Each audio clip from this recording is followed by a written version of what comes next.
नमस्कार। ओम बम बम बगलामुखी नमः। आज का तारीख 14 अक्टूबर 2022 शुक्रवार, कार्तिक मास कृष्ण पक्ष चल रही है, रात 9 बज गया है। आज एक करूँगा भविष्यवाणी। भविष्यवाणी इस प्रकार है।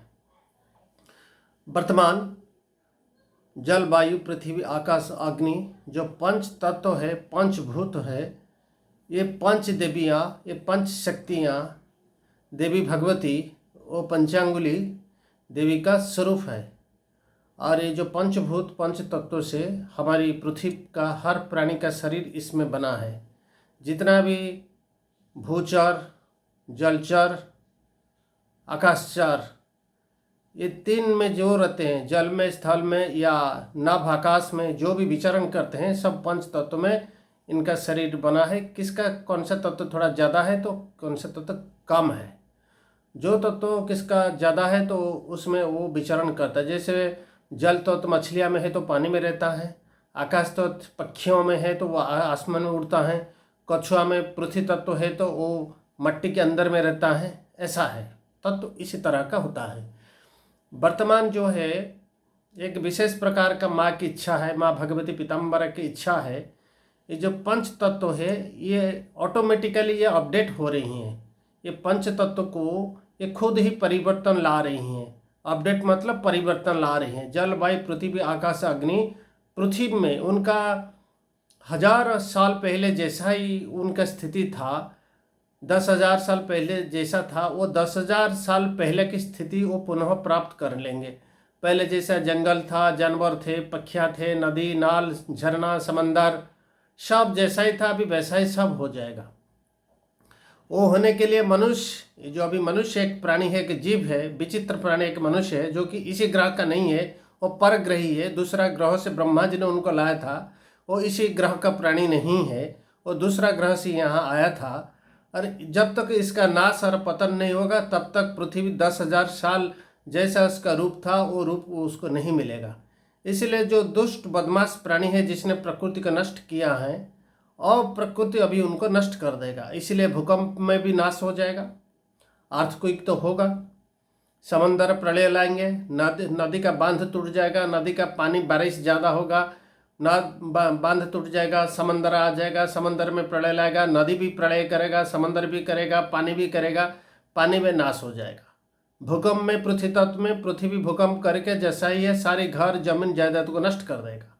बाकी आकाश तत्व है, आकाश में आकाश तत्व ऐसा है कि मनुष्य आकाश तत्व में ही उसका दिमाग शून्य में रहता है, आकाश तत्व में रहता है। मनुष्य का दिमाग पूरा नष्ट हो जाएगा, उसका दिमाग का विचारधारा ठीक नहीं रहेगा, क्योंकि आकाश तत्व दूषित होने की वजह से आप जानते हैं कि कितना धुआं आकाश को जाता है। आकाश को कितना धुआं जाता है, हर दिन जाता है। आकाश तत्व को गाड़ी का धुआं, कंपनी का धुआं, इंडस्ट्री का धुआं, हर चीज़ का धुआं जाके आकाश तत्व को बर्बाद कर दिया। और आकाश तत्व जब नष्ट हो जाता है मनुष्य का वैचारिक क्षमता भी नष्ट हो जाएगा, क्योंकि मनुष्य का सारे विचार आकाश तत्व में ही ट्रांसफर होता है। इसलिए आकाश तत्व नष्ट होने की वजह से मनुष्य का बौद्धिक स्तर नष्ट हो जाएगा। इसलिए मनुष्य पागल होके बड़ी बड़ी हिरोशिमा नागासाकी में जैसे आग का आलू डाला था, अभी ऐसा आग का आलू रसिया, ये अमेरिका, जितना भी कंट्री है अभी विश्व में, यूरोप देश, अमेरिका, यूरोप, एक्सेप्ट भारत को छोड़ के सब ऑटोमेटिकली आग के आलू में सब नष्ट हो जाएंगे। आग के आलू पड़ेगा, ये आग के आलू में इनकी समाप्ति हो जाएगा। बस इसमें होगा इनका काम तमाम। बाकी सूरज अपनी प्रखर जो रोशनी है, जो तेज आग जैसा रोशनी बारिश करेगा। आसमान में भी आग ऑटोमेटिक लगेगा, आग जलाएगा, आग चिताग्नि में परिवर्तित हो जाएगा।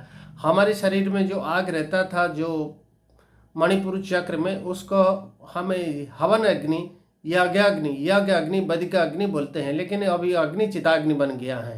मनुष्य का शरीर जिसको जलाते चिताग्नि, अभी आग चिताग्नि बन चुका है। इसलिए मनुष्य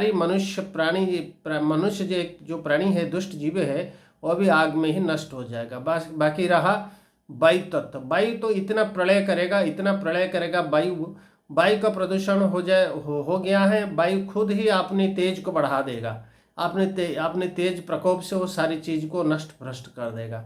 और पृथ्वी तो जल नष्ट करेगा, आकाश तत्व भी नष्ट करेगा, वायु तत्व भी करेगा, जल तत्व भी करेगा, अग्नि तत्व भी करेगा।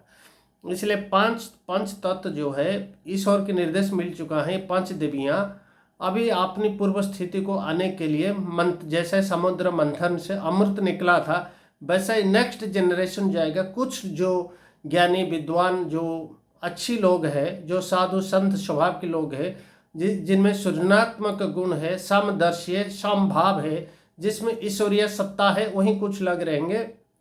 जैसे अटलांटिक शहर डूब गया था समुद्र में श्राप की वजह से, माँ भगवती पीताम्बरा ने अभी श्रापित कर दिया है पृथ्वी को। इसलिए भारत में तो कुछ नहीं होगा। भारत का राजतंत्र जहाँ जहाँ है वहाँ कम बहुत होगा, इतना ज़्यादा नहीं होगा। समुद्र मंथन होगा मतलब कई जीव तो उसमें मरेंगे, ये तो होगा। और एक प्रलय हो रहा है मतलब कई तो जीव जंतु जाएंगे। मतलब भारत में इतना असर नहीं होगा। भारत का राजतंत्र जहाँ जहाँ है, भगवान राम जहाँ जहाँ है, वहाँ थोड़ा कम असर होगा। बाकी जगह को वो नष्ट करते के पंचतत्व। अभी ऐसा ग्रहों का स्थिति अभी आ गया है। अभी आने वाला समय में सूर्य पराग है, फिर चंद्र ग्रहण है। ये सूर्य पराग चंद्र ग्रहण 25 और 8 ये दोनों आसपास आ रहे हैं। एक 25 तारीख को आ रहा है अक्टूबर 25, फिर नवंबर 8 तारीख को आ रहा है। ये 25 से 8 ऐसा आसपास ऐसा आ रहा है चंद्र ग्रहण और पराग। ये खुद ही ये सब परिवर्तन इसी तारीख में इसका शुरुआत हो जाएगा। इसका 25 और 8 आप याद रखिए। 25 से 8 जो आता है ना, ये बहुत प्रलय मचाएगा। और जो जो जो आता है ग्रहण और पराग या अगले ग्रहण पराग, ये कार्तिक महीना है। ये कार्तिक महीना धर्म की पुण्य की मास बोलते हैं। अभी तो पुण्य तो है ही नहीं। अरे पुण्य मास में पुण्य न होने की वजह से पुण्य में धरती टिका था। अभी लोगों पुण्यवान नहीं होते, पुण्य काम नहीं करते, धर्म काम नहीं करते, तो धरती कैसे टिकेगा? धरती नहीं टिक पाएगा। इसलिए ग्रहण पराग राहु और केतु ये दोनों महाराक्षस ग्रह है। यह भी ये जैसे कि शाम सब चीज़ को डस लेता है, ये किंग कोबरा की तरह राहु केतु अभी सब डस लेंगे ये पराग और ग्रहण में। इसलिए 25 अक्टूबर और नवंबर 8 तारीख ये आसपास की तारीख जो है बहुत खतरनाक, बहुत विस्फोटक स्थितियाँ पैदा करेगा। इसलिए आप सावधान हो जाइए। भारत में रहने वाले हनुमान और भगवान राम को लेके आगे चलिए। भगवान हमको रक्षा करे। भारतवासी हम जहाँ जहाँ भी है हमें भगवान रक्षा करें। हम तो हमेशा भगवान के राम नाम लेके चलते हैं। हमारी राजतंत्र जहाँ जहाँ है वहाँ पर कम होगा। और हमसे जैसे कि अफगानिस्तान, नेपाल, श्रीलंका, बांग्लादेश, पाकिस्तान, ऐसे सऊदी अरब, इराक, ईरान, ये सब हमारे साथ जुड़े थे। ये जैसा ही तिब्बत, ये सब हमारे साथ जुड़े थे। और ये हमसे कोई जिहादी लोगों ने हमसे उसको छीन के लिया है। ये सब प्रकृति उनको नष्ट करके जो ज़मीन हमारी पास से गया था, ये पंचतत्व ने हमको वापस दिलवा देंगे। फिर हमारी हवन भूमि, जैसे सऊदी अरब में हमारी हवन का भूमि था, यज्ञशाला निकल रही है, वैसा ही सऊदी अरब में भी हमारी हवन फिर होगा। इराक, ईरान में हमारे हवन होगा। पाकिस्तान में भी हमारे हवन यज्ञ होगा। हर जगह में होगा। पहले इनको प्रकृति ये जिहादी राक्षस को नष्ट करने के बाद ही होगा। जब तक ये राक्षस असुर है तब तक संभव नहीं है। इसलिए प्रकृति, क्योंकि हमारी सरकार जो ऐसा स्थिति में है, ये तो कर रही हैं पर स्लो कर रही हैं। ये जो कर रहे हैं इनके साथ अभी प्रकृति दे देंगे, प्रकृति देगा। हमारे राजतंत्र में अभी जो लोग चला रही हैं उनका प्रकृति भी साथ देगा। अभी प्रकृति की ही जलवायु, पृथ्वी, आकाश, अग्नि, इन्हीं को ही प्रणाम करके आप आगे चलिए। जब भी सूर्य उदय हो रहा है सुबह और शाम, क्योंकि कभी किसी भी समय में भूकंप आ जाएगा। भयंकर भूकंप तभी आने वाला है। भूकंप खुद ही नष्ट कर देगा। कुछ समय के बाद अभी भूकंप शुरू हो जाएगा। ये भूकंप से बचने के लिए आप इसी पंच तत्व को, और जैसा कि एक मंत्र है, मंत्र तो ऐसा बोलना नहीं चाहिए, बस अब पृथ्वी माता, वायु देवता, अग्नि देवता, जल देवता और आकाश देवता, सभी को आप प्रणाम करके सो जाइए। सुबह और शाम प्रणाम कीजिए और भूकंप से आप बच जाएंगे। आपको जरूर रक्षा मिलेगा। ये माँ का भविष्यवाणी मैं आपके पास पहुंचा दिया है। भूकंप से बचने के लिए, प्राकृतिक विपद से बचने के लिए माँ के आदेश मैंने पालन किया। मैं अपनी वाणी को विराम देता हूँ, रहता हूँ। नमस्कार। ओम बम बम बगलम किनो, बम बम बगलम किनो, बम बम बगलम किनो।